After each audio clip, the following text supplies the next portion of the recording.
يا نيمار، قل لي إنه فريق الهلال يبغى يلعب مباراة ودية معنا. إيه، نبغى نشوف مين الأقوى، إحنا ولا أنتم؟ طيب روح لمدربك وقول له إن نادي برشلونة وافق على اللعب ضدكم، وفي نهاية المباراة بنشوف مين الأقوى، مع إن الكل عارف مين هو الأقوى.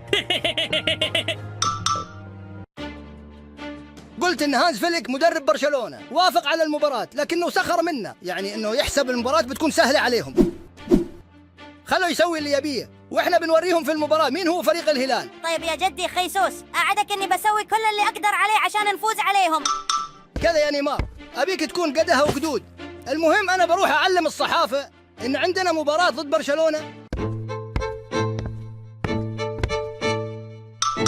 جيت اليوم اقول لكم ان بكرة عندنا مباراة مع برشلونة، عشان كذا ابغى الكل يجي ويتابع المباراة.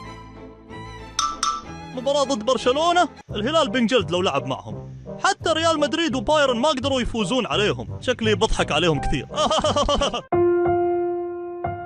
طيب يا شباب، المباراة بتبدأ بعد شوي. تذكروا كويس اللي قلت لكم إياها أمس، خطة التسلل بنرجع نستخدمها، والهجوم ما يحتاج أوصيكم، استغلوا أي فرصة تجي. نبغى نطلع من المباراة بنتيجة كبيرة مرة ثانية.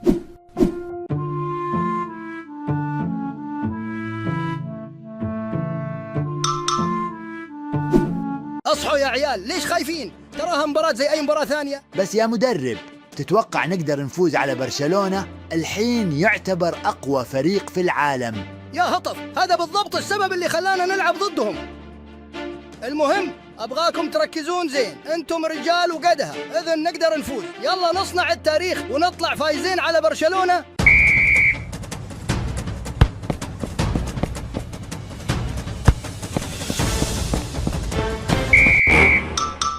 والله ما لمسته يا حكم، وأنت يا دلوعة قوم العب كورة مثل الرجال.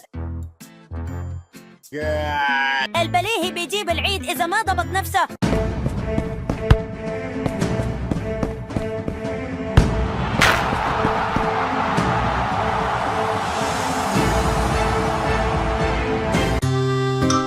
الهلال بيخسر اليوم بنتيجة كبيرة، وراح أضحك عليهم لين بكرة. البليهي دايم يجيب العيد، بس لا تشيلون هم، باقي وقت ونقدر نرجع إن شاء الله. هذه المباراة اللي كنت مستنيها طول عمري، عشان كذا ما في مجال نخسر.